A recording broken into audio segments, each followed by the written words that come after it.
তারপরে আবারও ফিরে আসবো একটা অডিও ক্লিপ নিয়ে, এবং আশা করছি সেই সময় পর্যন্ত আমাদের সঙ্গে থাকবেন। স্টে টিউনড রেডিও ফুরতের এফএম, অ্যান্ড চলে যাচ্ছে আমাদের দ্বিতীয় ঘটনায়। হাই লিসেনার্স, আমি মারুফ শুভ, মিরপুর থেকে এসেছি। এখন আপনাদের সাথে আমি যে স্টোরিটা শেয়ার করব, এটা আমার আঙ্কেলের সাথে ঘটে গিয়েছে মুম্বাইয়ের একটা ট্রেনে। তো এই ঘটনাটা মানে সে আমার সাথে শেয়ার করেছিল কিছুদিন আগে। তো সে বেশিরভাগ সময় ইন্ডিয়া যায় এবং ট্রাভেল করে ইন্ডিয়াতে। তো একদিন সে মুম্বাই থেকে কলকাতায় আসছিল ট্রেনে। তো সে ছিল এবং তার সাথে আরও দুইজন ছিল, তারা ইন্ডিয়ান ছিল। তো তারা একটা কম্পার্টমেন্ট নেয়। তো সেখানে নিচের দুইটা বেডে সেই দুইজন ইন্ডিয়ান ছিল, আর উপরের যে বেডটা সেটার মধ্যে আমার আঙ্কেল ছিল। তার অপোজিটে যে বেডটা ছিল সেখানে সে কেউ ছিল না, ওটা খালি ছিল। তো সে রাতের বেলা তার ঘুম আসছিল না। তখন রাত প্রায় 2টা-2:30 হবে। তো সে ঘুমাতে চেষ্টা করছিল। তো কিছুক্ষণ পরে তার ঘুম চলে আসে, তো সে ঘুমিয়ে যায়। তো একটা সাউন্ডে তার ঘুমটা ভেঙে যায়। সাউন্ডটা এমন ছিল যে লোহার সাথে বাড়ি খায় যেমন একটা সাউন্ড হবে, ওই টাইপের একটা সাউন্ড। তো এই সাউন্ড পাওয়ার পর তার ঘুম ভেঙে যায় এবং ঘুম থেকে উঠে সে দেখে মানে তার অপোজিটে যে বেডটা, সেই বেডের মধ্যে একটা বাউনা টাইপের লোক বসে আছে, তার দিকে রাগান্বিত দৃষ্টিতে তাকিয়ে আছে। তো এই বিষয়টা দেখার পরে সে ফার্স্টে বুঝতে পারছিল না যে জিনিসটা কি। তো এটা মানে তখন সে উঠে বসে যায়। উঠে যখন সে বসে, তো সেই জিনিসটা জাম্প করে ফ্লোরে লাফ দিয়ে গেট দিয়ে বের হয়ে যায়। তো সেই ব্যাপারটা দেখার পরে সে অনেক ভয় পেয়ে যায়, কিন্তু তখন সে চিৎকারও করেনি, কাউকে কিছু বলেও নি। সে নেমে গেট খুলে চারপাশে দেখে যে বাইরে কিছু সে আছে নাকি। সে দেখে পুরো বাইরে মানে অন্ধকার, কিছুই নেই, সবাই তাদের গেট লাগানো। তো সে রুমের কম্পার্টমেন্টের দরজাটা লাগিয়ে সে আবার বসে থাকে মধ্যে। তো কিছুক্ষণ পরে সে ওয়াশরুমে যাওয়ার জন্য বের হয়। সে যখন ওয়াশরুমে যায়, ওয়াশরুম থেকে বের হওয়ার পরে সে দেখে সেম ওই জিনিসটাই তাদের রুমের ভিতরে ঢুকছে। তো এই জিনিসটা দেখার পরে সে ভয় পাচ্ছিল যে সে রুমে যাবে কি যাবে না। তার কাছে মোবাইলও ছিল না যে সে তাদের ওই ইন্ডিয়ান যেই লোক দুইজন ছিল তার সাথে তাদেরকে কল দিবে। তো সে ভয়ে রুমের গেটের সামনে গেল এবং রুমের গেটটা খুলে যখন ভিতরে ঢুকলো, দেখলো যে ভিতরে কিছুই নেই।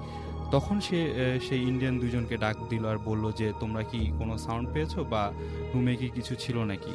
পরে তারা বলল যে না, আমরা রুমে তো কিছু, হিন্দিতে বলছিল তারা, যে রুমে তো কিছুই ছিল না বা আমরা কোনো সাউন্ডও পাইনি এখান থেকে কোনো আমরা তো ঘুমাচ্ছি। পরে এই পুরো বিষয়টা ওই দুজনের সাথে সে শেয়ার করলো। শেয়ার করার পরে একজন বলল যে এরকম আপনি তো প্রথমবার মুম্বাই ট্রেনে ট্রাভেল করতেছেন, মুম্বাই ট্রেনে এই টাইপের বা ছোটোখাটো অনেক কিছুই হয়। পরে সেই লোকটা উপরে বলল যে আপনি আমার বেডে ঘুমান, আমি উপরে ঘুমাচ্ছি। তো এই বিষয়টা তার মাথায় ছিল, কোনোভাবেই মাথা থেকে যাচ্ছিল না। তো সে যখন কলকাতায় ব্যাক করে রাসেল ভাই, তখন হোটেলের মধ্যে মানে সে তারপরে ব্যাপারগুলো হচ্ছিল তার মানে সে এই জিনিসটাকে স্বপ্নে দেখা শুরু করলো। তো সে কলকাতায় যে হোটেলে ছিল, সে হোটেলে সে ঘুমাচ্ছিল, সে দেখতে পেল যে ওই জিনিসটাই মানে সে ঘুমের মধ্যে দেখছে যে ওই জিনিসটা ওই হোটেল রুমের মধ্যে মানে একটা জায়গায় বসে আছে বা যে জানলা দিয়ে বের হয়ে যাচ্ছে, এই টাইপের দৃশ্য সে দেখা শুরু করলো। সে বুঝলো যে এই ব্যাপারটা আসলে অনেক খারাপ দিকে যাচ্ছে। তো সে বাংলাদেশে ব্যাক করে। বাংলাদেশে এসে তার এলাকার একজন হুজুরের সাথে সেই ব্যাপারটা শেয়ার করলো যে তার সাথে এরকম মুম্বাইয়ের ট্রেনে এই টাইপের একটা ঘটনা ঘটেছে, এবং তারপর থেকে সে স্বপ্নে ওই জিনিসটাকে দেখা শুরু করলো। তারপর হুজুর তাকে কিছু দোয়া পড়ে শুতে বললো।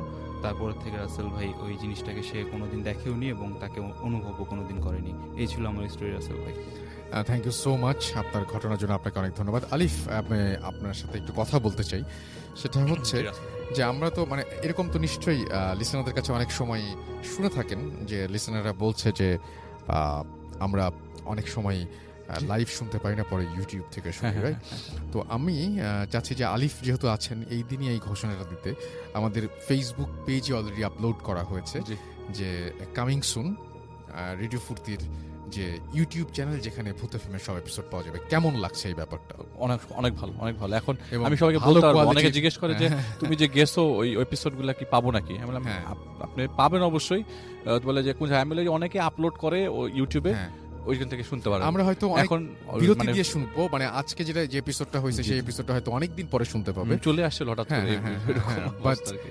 বাট আমরা এখানে আপলোড করছি, এবং জি। তাতে যেটা সুবিধা হবে, অনেকে আমাদের লেখেন যে আপনাদের সাউন্ড কোয়ালিটি এরকম কেন, কিন্তু আমরা আসলে তো আপলোড করি না। জি, জি। এখন আমরা যদি আপলোড করা শুরু করি তাহলে best sound quality, audio quality হবে Yes, এবং হ্যাঁ, বেস্ট থাকবে।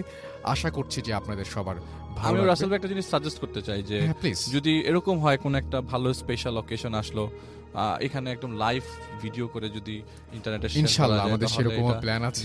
তাহলে মানে আমাদের লিসেনারও আশা করি অনেক বেশি উদ্বুদ্ধ হবে ইনশাআল্লাহ। শোনার জন্য।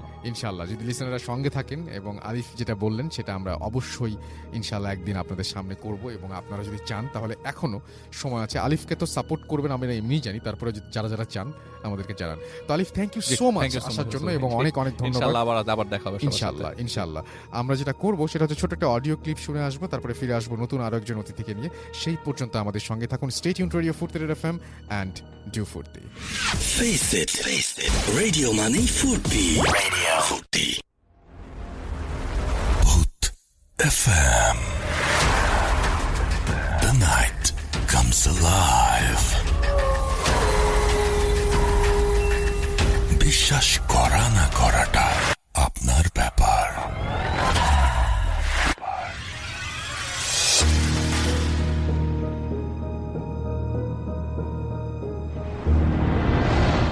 আসসালামু আলাইকুম রাসেল ভাই, আমি আমার নাম বলতে চাচ্ছি না, তবে প্রফেশনটা আমাকে বলতেই হবে।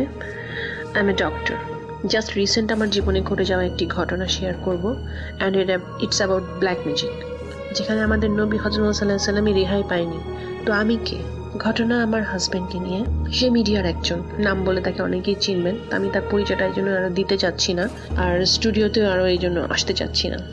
এনিওয়ে, যুক্ত কারণেই অপারগ হয়ে ফোনে আমার হাজব্যান্ড একজনের সাথে খুব রুড বিহেভ করতে বাধ্য হয়। Just 1 month after that time প্রবলেমগুলো শুরু হয়। হঠাৎ তার বিহেভে একটা চেঞ্জ আসে। আমি এবং আমার বাসার সবাই এবং আমার বেবির উপর সেটার খুবই প্রভাব পড়ে। আমরা লক্ষ্য করি যে সে যেন আর মানুষ নেই, এত খারাপ ব্যবহার, ফর নাথিং। ইভেন ডিভোর্সের কথাও সে আমাকে বলে, বাসা থেকে চলে যেতে বলে, এবং ফর নাথিং। এটাই খুব আশ্চর্য, তার হিংস্রতাটা মানে বেড়েই চলছে দিনকে দিন।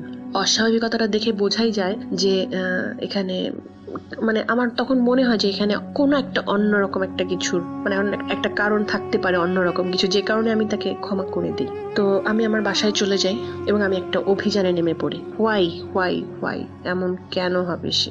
1, 2 নয়, 3 জায়গা থেকে আমি জানতে চাই ব্ল্যাক ম্যাজিক সম্পর্কে, এবং তার নাম দিয়ে যে হ্যাঁ, তার উপর ব্ল্যাক ম্যাজিক করা হয়েছে। 1 মাস পর ও আমাকে নিতে আসে আমার বাসায়। তো আমিও ফিরি ওর কাছে, কারণ ওর সান্নিধ্যে থাকাটা ওর দরকার ছিল। ওকে অনেক কিছু মানে পানি, দোয়া এগুলো দিতে হবে, যে কারণে আমি পরে বাসায় চলে আসি, এবং আস্তে আস্তে ওর অনেকটা ইমপ্রুভ।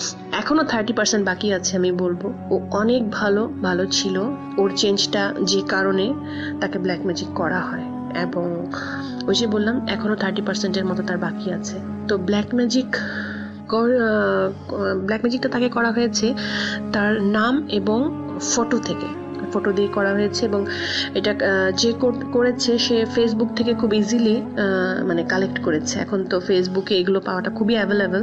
এখন তার উপর প্রভাব অনেকটাই কমে এসেছে, আর আমি আসলে এখন একটা অস্ত্রও পেয়ে গেছি এটার সাথে লড়াই করার। আল্লাহর শক্তির কাছে কিন্তু সব শক্তি পরাজিত। আমি, আমার বেবি আর আমার হাজবেন্ড অনেক সুখী ছিলাম। এখনো আল্লাহর রহমতে স্বীকার করব অনেকটা সুখী আছে, এবং আপনারা সবাই আমার জন্য দোয়া করবেন। আর যে ব্ল্যাক ম্যাজিক করেছে তার আমি শাস্তিটা চাই, এবং আমি মানে শাস্তি তার হবে। আমি তখনও আবার আপনাদের কাছে শেয়ার করব, হয়তো নাম বলবো না। দোয়া করবেন আপনারা আমার জন্য। ভালো থাকবেন। Boot FM. The night comes alive. বিশ্বাস করা না করাটা আপনার ব্যাপার।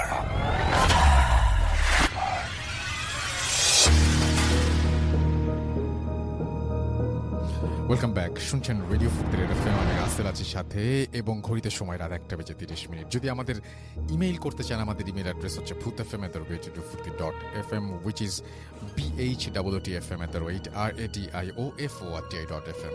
আপনার নাম, ঠিকানা এবং ফোন নাম্বার সহ আপনার জীবনে ঘটে যাওয়া বা আপনার জানা সেরা ঘটনা লিখে পাঠিয়ে দিন আমাদের কাছে। ঘটনার শুরুতে অবশ্যই উল্লেখ করুন ঘটনাটি আপনি স্টুডিওতে এসে শেয়ার করতে চান নাকি আপনি চান আপনার ঘটনা আমরা পড়ে শোনাই। যারা দেশের বাইরে রয়েছেন তারা সরাসরি অডিও ক্লিপ পাঠাতে পারেন বা লিখেও পাঠাতে পারেন ঘটনাটি। আর আমাদের